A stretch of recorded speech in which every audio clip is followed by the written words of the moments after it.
Chin up, shoulder down, eyes open, ready. Sambar வேணுமா சாமி? தம்பி இங்க கொஞ்சம் சாம்பார் கிடைக்குமா? என்ன நீ என்ன இங்க பண்ற? நாங்க மாப்பிள்ளை வீட்டுக்காரங்க, அதனால உடனே சாப்பிடணும். அப்ப யார் பரிமாறுவா? ஏலோ அப்படி காட்டிருக்க. இல்ல மேட்ரிமோனில வேலை பார்க்கற. வாயை மூட்ட வந்த வேலைய மட்டும் பாரு. இங்க வா. இவன் தான் மாப்பிள்ளையோட தம்பி. வணக்கம்ங்க. ஏலே நீ ஏன் இதெல்லாம் பண்ணிட்டு இருக்க? குடு. அட வேணா சாமி, நான் பண்றேன், நீ பாத்துக்கிறேன். சாப்பிடு. நானே பரிமாறேன் சாமி. ஓய் எதுக்கு ரெண்டு பேரும் சண்டை போடுறீங்க? ரெண்டு பேரும் சண்டை போடாம இங்க வந்து சாம்பார் பரிமாறுங்க, ப்ராப்ளம் சால்வ்டு. அண்ணா சோறு வேணுமா? வேண்டாம். அட கொஞ்சம் மோர் ஊத்தி அடிங்க. வேணாம்டா. அட கொஞ்சம் தயிர் வச்சு பரட்டி. ஏம்ல அதான் வேணாம்னு சொல்லுதுல. எங்கனா தொலைஞ்சிர வேண்டியது திங்க நேரத்துல வந்து உயிர் வாங்க வேண்டியது. இல்ல வெயிட்டரே கொஞ்சம் சோத்து கொண்டு வா. தயிரோட பெஸ்ட் அடிக்கணும்.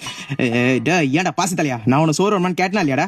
சொல்றடே கேட்டனா இல்லையா? மலமாட மாதிரி அவன் முழிக்கிற. சோறு வேணுமான்னு கேட்டா அப்ப வேணான்னு சொல்லிட்டு இப்ப சோறு வேணும்னு நான் வெறி பத்தி பாக்குறேன். என்ன இந்த மாதிரி என்ன சாதாரண நாள் நினைக்காது, நான் பழைய ஜிம்னாஸ்ட் பாத்துக்க என்ன அவ்வளவுதான் சொல்லிட்டேன். பிரச்சனைங்க? பார்ட்னர் அவங்க கிட்ட நான் சோறு வேணுமான்னு கேட்டப்பலாம் வேணாம் வேணாம் பூம்பு மாட மாதிரி தலையாட்டிட்டு இப்ப நான் போக விட்டு சோறு கேட்டு வெறி பத்தி பாக்குறான். டேய் சேர்த்தா போனா போது கலதைய பக்கத்து இருக்காருன்னு பாவம் பார்த்தோம்னா இவன் கொஞ்சம் சோறு. ரொம்ப பஸ்டா பக்கத்துல புடிந்திடல. அட விடுப்பா. பாசி தலையா உன்ன யாரா முதல்ல என் கூப்பிட்டா தெரிஞ்சதுக்கு வழி மாதிரி போறவனி சோறு சட்டியை கொடு, நீ போடா, வேணும்னு கேட்டா போ. வேணான்னு சொல்றேன். என்ன பார்த்தா நான் லூஸ் மாதிரி தெரியுதா? அண்ணே சோறு. வேணாம்டா எனக்கு சோறே அது வேணாம். எப்படா நீ சோறு வேணான்னு சொல்லுவ? பாசி தலை மொத்த சட்டு சோத்தி நீ சாப்பிட்டு முடிக்கிற போறதுக்குள்ள எனக்கு வெட்டிங் கார்டை காட்டுற மோவன என்ன ஒண்ணு அவ்வளவுதான் இன்னைக்கு.